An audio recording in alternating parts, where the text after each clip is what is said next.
likes me. Oh, yes, she likes me because she said so. She is my lily of Laguna. She is my lily and my rose. Hey, Jack, steady on. You'll do yourself an injury. Hey, come on, just 1 foot road. Hey, street. Hey? Street, not road. Look, hey, see, it can't be road because it's not Coronation Road, is it? Oh, no, I don't suppose it is. No, it's Oh, street. and then go on 1 foot street, there Right. you are. 1 foot street. Blood, sweat and tears. That's what he said, Winnie. Yes, Jack! yes. Oh, he were always coming out with new signs with that fella.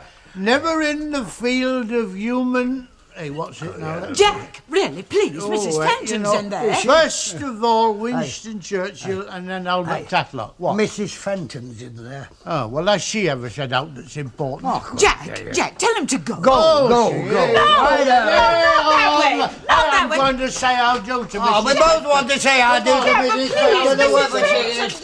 Customers or not, I know what I would do in Anne's place. I would send for the police. Oh, there you are. I'm dreadfully sorry. I really don't know what... What about having 1 foot street, eh? Don't you think you should fetch your husband, dear? Jack, Yes, love? We were not addressing you. We were referring to Mrs. Walker's husband. Oh, that poor devil. I beg your pardon? Poorly upstairs in bed he is, old boy. In the... Are you sure you can cope with these layabouts? Oh, hey, I'm not a layabout, me. I've had a bath, I have. I had a bath. Oh, yeah. Yeah. Yeah. Sweeter than the flowers in May. Right. You're sure you can manage, Anne, dear? Oh, perfectly sure. I've had experience of this sort of thing before. Ah, you're a very capable woman. By gum, you're a bonny little handful. Have they been saving you up for Christmas? Gwen, please. I were only complimenting them, you know. I like them with a bit of meat on. Oh, But he's not on his own, love. He's with Jack Walker. Oh, that makes all the difference. No, look, they're just having a night out. He's having a gay time for once. What are you going to do when he comes in? Tell him off like he's a naughty schoolboy? And if he comes back safe and sound, I won't say a word. I'm going to be too relieved. Probably just be dead furious we waited up for him. I would. Here's my... I'll do. Uncle Albert! Well... Put the light out before you come to bed. You, Sandra, put the fire guard up, will you? We're not going to bed yet, are we, Auntie Elsie? What other exciting possibilities opens up for me in a cold, wet Thursday evening? Well, I thought we could have a bite to eat. I've just put chip pan on. No, let's have toast. Next door neighbour on toast. Ooh, she's got her Alan Howarth, whatever his name is, on the brain. How do you know I meant him? Well, you don't fancy Stan Ogden, do you? Any road, it's Howard, not Owl. As if you didn't know. It wouldn't take 5 minutes to front a pie What of do chip. you mean, as if I didn't know? You met him? Yes, but he didn't have his name illuminated in 6-foot letters over his head at the time, did he? I don't know about his head, but it flashed up over yours like you just rung up 3 bells and a cherry. Look, if he was Steve McQueen's twin brother, I wouldn't even drop my handkerchief right now, let alone for a boozy, bashed-up old friend of Len Where can I Fairclought's. find the potato peeler? I reckon I got a clear field then. Look, Alan Howell, or Howard, or whatever his name is old enough to be your dad. That's the attraction or part of it. I see. Suppose you want me to invite him round so you can get to know him. Look, if I want to get to know him, I've got my own ways. If you want to get to know him, that's your affair. I don't want to get to know him. I don't want to invite him round. Then don't suggest it. I'll just go and do these chips. I never suggested it. You're impossible. You're worse than our Linda, and she was 100% impossible. And Dennis?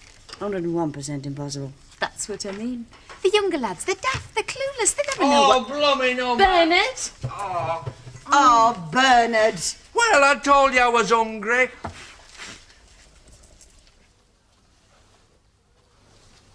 Just a kid, eh? Schoolgirl. Oh, well, I'm glad no harm's been done. I think it's quite flattering that Ken's pupils find him attractive.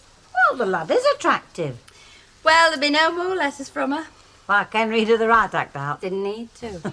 She's transferred her affections to the physics master. I think he was quite upset. Oh, the physics master. No, Ken. Oh, I said wheat flakes. You said cornflakes. Oh, how can wheat flakes sound like cornflakes? I mean, tell me, how can it? Oh, look, I'm easy. I'll eat out. Just chop the packet up into little bits, put plenty of sugar on it. It all goes down. So, big deal. Take it back to Mrs. Clegg. I'm sure she'll change it if you ask her nice. There's no need for your I scintillating was merely sock. making a constructive suggestion. Well, it's a flipping sight more constructive if you get the flipping message right in the first place. Oh, it's a right madhouse, this, isn't it? Hey? Still, I'm grateful to you. What for? Well, if it wasn't for you two, I'd still have been labouring under my misapprehension that marriage was all honeymoon and rose petals. You never even had apprehensions, not even as a child. Oh, I did. I believed in Santa Claus passionately until I was 3 months old. Oh, anybody would think we were always arguing. Well, not always. Only when you're together. Yeah, well, we never used to until... Until what? Until I came to stop here. Don't be potty, Ray. You lived here before, didn't you? Yeah, but I wasn't a flaming four-wheel liability then, Ray, was I? you're Oh, not. cut it out, Oh, look, sweetheart. shut up and eat your breakfast. And stop feeling sorry for yourself. I don't, love. That is just it. I don't until you lot start. Uslop. Everybody, all this phony sweetness and light. It's sympathy. It's phony, love. If folk round here didn't like me when I had the use of my legs, why the heck should they now? You are feeling sorry for yourself. I'm being sensible. I just wish somebody else would. Young Sandra fancies him. I thought she fancied Ray. I thought she fancied Ken. Oh, not another one. What? I think I'd rather be married to Omar Sharif. Oh, don't take my sister serious, though. If her Gordon was to come home, our Maggie's every instinct to be quivering in case Sandra fancied him. Well, I'm damn sure she would. He's a very presentable lad, even if I am his mother. Oh, well, young girls are always the same. They think the old fellas can give him a good time. You know, they're all the same. Oh, I don't know. I think Mr. Howard's got one or two attractions besides his money. Who for? Sandra? Or you? I'm just saying that I see what she sees in him. He's got an air of... Why, ma, she said to me, she said, why don't you try it on in purple? And I said, well, I couldn't possibly wear purple. She said, with your coloured hair, you could wear any colour. Are you in a hurry? Not now. Right. Yes. It's just a small order, I'm afraid, not a takeover bid. What can I get you? I'm not pretty sure. I think I want the basic essentials, you tell me. Tea, butter, sugar? That sounds fine. Go ahead. It's just that shops like this are having a bit of a struggle nowadays. Competition? Well, all we can offer is the personal touch. Well, I wouldn't say all. Cheese, eggs. I think you're knocking one of your basic assets. Yes, 2 eggs, no to cheese. Oh, don't you like cheese then, Mr. Howard? I can take it or leave it. Oh, only, I was thinking of dropping you in a little cheese and onion pie for your tea. Well, that really is very nice of you, but there's no need. Could I have 2 tins of salmon and a tin of mushrooms? Oh, I'm on mushroom. You managing all right on your own? Well, I'd be rather pathetic if I couldn't at my age. Is Mrs. Howard a good cook then? She wasn't particularly, no. Wasn't? That's right. How much is it? Just give me a second. Ah, you're a widower then. I assume. 15.05. Thank you. Yeah. You know, Mrs. Ogden, yes. Mrs. Ogden, it really doesn't do to assume anything. Well, I'd really call round to see if you'd heard from His Royal Holiness, Dave Smith. Not been near. Still, what's a minion or two between friends? We're strictly expendable as minions, you know. We're at the new no-deposit, chuck 'em away when you've done with 'em variety, and we come in all shapes and sizes, and on wheels. He's probably just been busy. Yeah, busy building up a business that I started for somebody else to milk. And it is your business, isn't it, Ray? Ours, sweetheart. Me and Dave Smith. We're tied together, all legal and binding, like man and wife. And you know what a bitch of an arrangement that can be. Yeah, well, nevertheless, he just can't... Can't what? Well, squeeze you out like that. In theory, no. In fact, yes. In fact, he can do just about anything he damn well likes with that yard, and there's not a dicky bird I can do about it. Oh, stop it, worry guts. You've got enough to worry about without inventing new worries. Hey. Yeah? Do you remember when I used to fancy you? Vaguely, yeah. Never mind vaguely. You were very flattered in spite of all your childish shriekings to Fairclough. I hope you don't think just because you're sitting in that wheelchair that I wouldn't come over there and clouch you around the luggo. Oh, I'm sure you would. Well, don't push me then. And Hilda Ogden was stood there batting her eyelashes like she was wearing a crochet dress and boots. Which heaven forbid. Some women do tend to be fascinated by enigmatic men. Yeah, some women do. Is he married? I think he has been, but I gather he doesn't want to discuss it much. Perhaps he's still looking for a sympathetic ear. Well, he'll be offered them by the bucketful if this morning's anything to go by. But of course, men of Mr. Howard's ilk don't normally care to discuss their problems with the Hilda Ogdens of this world, do you think? The Hilda Ogdens of this world don't always give them the option to refuse. No. As one of the other speakers last night put it... Oh, did you have a good time? Oh, magnificent. She said a good landlady is part girlfriend, part nursemaid, part mother confessor. I don't think I agree with the first. Well, I suppose she just meant it's part of your job to look feminine and attractive. Well, we tried, dear, we tried. Well, you certainly looked smashing last night. Did you really think so? I thought I looked a little below par myself. Oh, get away. In that rig out, you'd have run rings round Mrs. Onassis. And I bet she hasn't got any jewellery as nice. That necklace did lend rather the crowning touch, don't you think? Is it family heirloom? Well, to be perfectly frank, dear, it was borrowed plumes. Fancy anybody lending anybody a thing as valuable as that. Oh, well, I don't think that Miss Hepworth quite looks on me as anybody, Mrs. Clegg. I happen to know that she holds me in rather high esteem, and I really was deeply honoured by her generous gesture. Honoured? Well, frankly, if it was me, I'd have been scared stiff.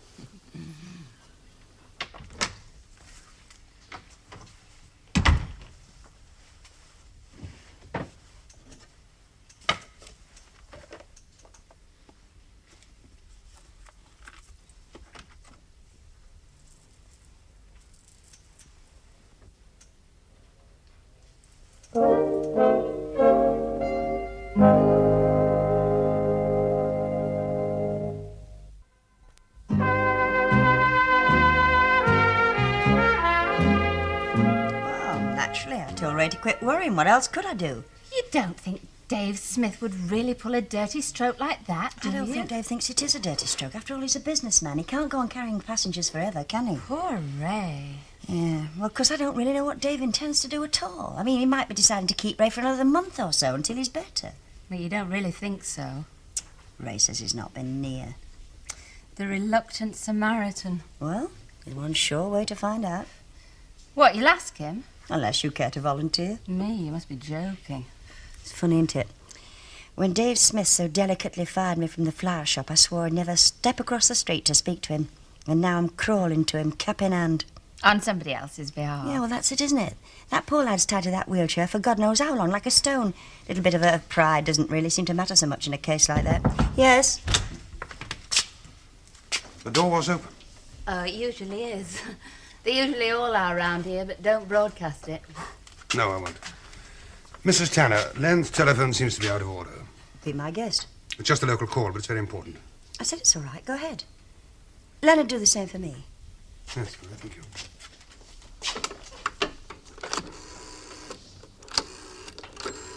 So, when will you go and see Dave? Hmm? What? When will you go and see Dave? Mr. Davies? Yes, it's Alan Howard here. Oh, as soon as possible, I suppose. All right, I'll hang on. It says Al. Nice chap, Al. Yeah, the happy birthday V got eaten. So, where's me balloons and me going home pressie then, eh? Well, there was a spare packet of jelly babies, but... the twins ate them? No, I did.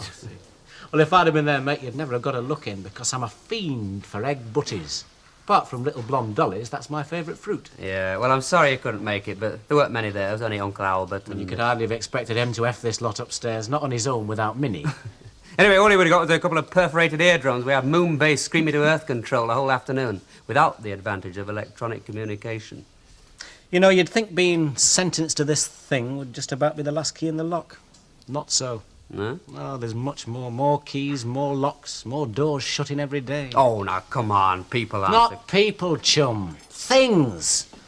Like not being able to go to your usual place for a haircut because the barber's is down 2 flights of steps. Like not being able to use a public lavatory when you get taken short. Like not being able to go to the flicks without making arrangements in advance. Though I dare say there's a lot of other things.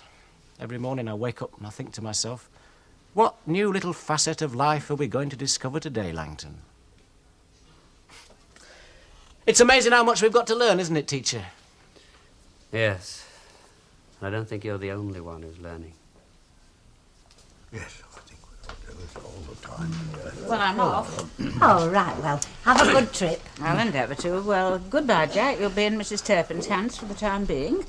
Are you sure you can cope? Of course I can cope. Now, look, Annie, that taxi's ticking up money out there. Well, I'm off. Here, you'd better have these. The milk are sorted. If you leave them behind, I shall be tempted, and you know too much sugar's not good for me. A peace offering, Jack? No, just to pass the journey. Well, thank you. Oh, I happen I did go a bit far last night. Well, perhaps you had provocation. Eh? Does it surprise you to know that I can admit to being a teeny bit selfish, to admitting a mistake? Well, it's not one of your more usual habits, is it? Jack, love, I'm going on a journey. Now, the last time we went away, none of us knew what lay at journey's end, especially Ray Langton.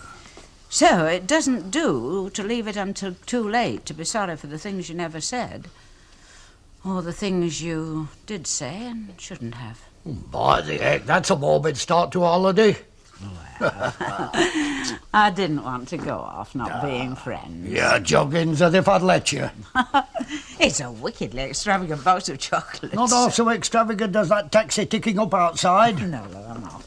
I'll phone you tonight. Oh, and by the way, love, my necklace, the one from Mrs. Hepperwhite, I've put it in my jewellery box and I've left it in the sitting room so that you won't have to traipse upstairs, OK? Right. And Mrs. Turpin... Yes? If the traveller comes about the crisps, tell him that the last lot was soggy. Right. And Oh, come on, Annie, you're only going away for a couple of days.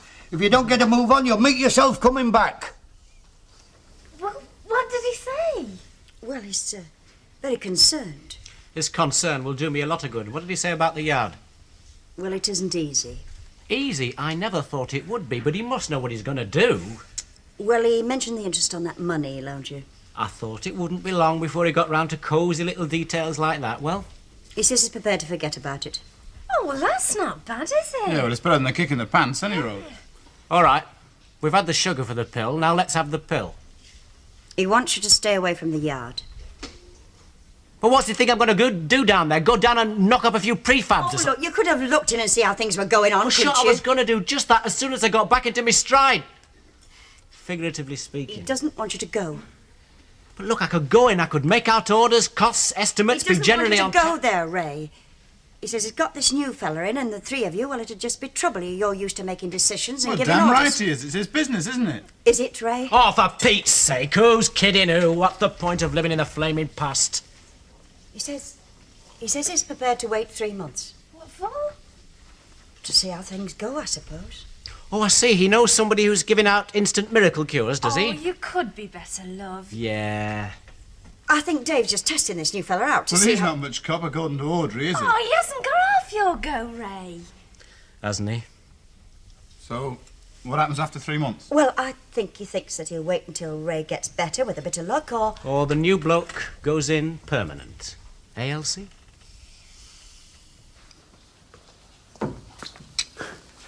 What's he doing in there? Why? Well, he's like the Wizard of Oz, brewing up a dollop of essence of toad. He's mixing himself a hangover cure. No, that's not what he said. I know, blood tonic, he calls Yes, it. more like. It's not like your Uncle Albert to admit he's overindulged. I've been puzzling whether it's just since he got older or whether he's always been like this. Love, your uncle, bless him, was born with the conviction that he's the only one in step. But he told the midwife she was tying the cord all wrong. I mean, I could put up with it, well, for a bit longer anyway, but it's when he starts on the kids. I'll just tell him not to interfere. I have, 18 million times I have. You want me to tell him to go? It's fit enough, you know, love. In the nicest possible way, of course. We can't care now, can we?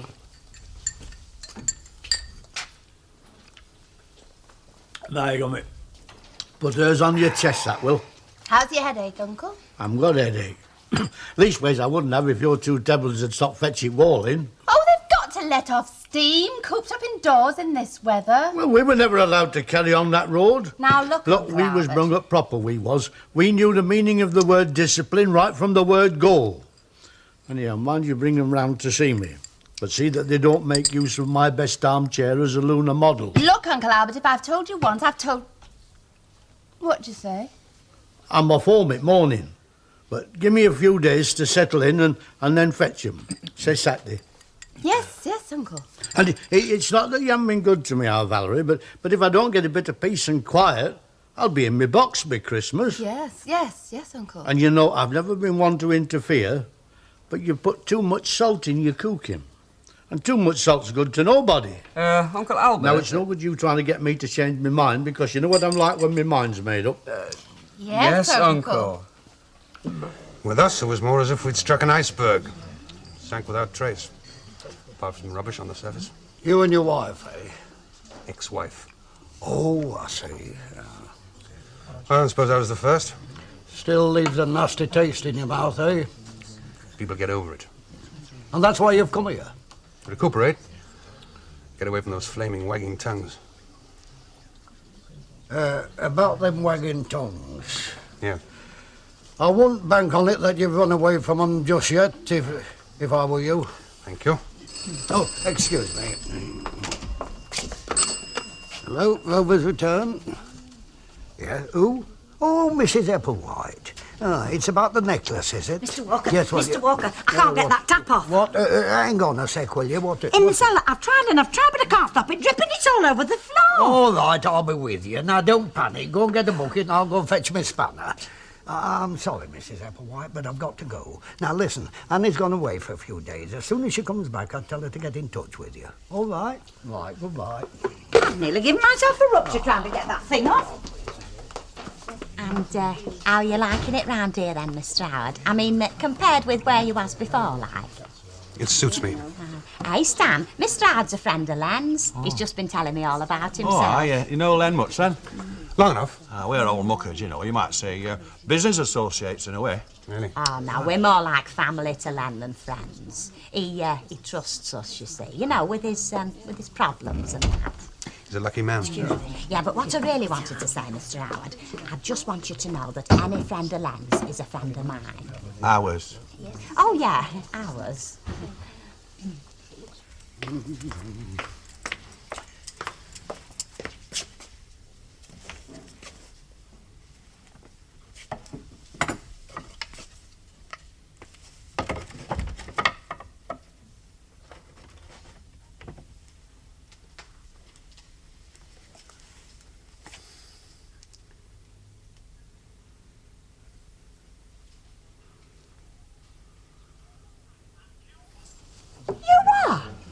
Is it really so extraordinary? Look, she were only... Only nothing, Mr. Ogden. I don't like anyone prying into my private life. It's not your concern. Hang on a minute, they're only trying to be friendly. Were you here? I just came in. And you're in no position to judge, are Look, you? I know these people. Then I They were- suggest you tell them to mind their business and I'll mind mine. All right, Mrs. Tanner. Perfectly, Mr. Howard.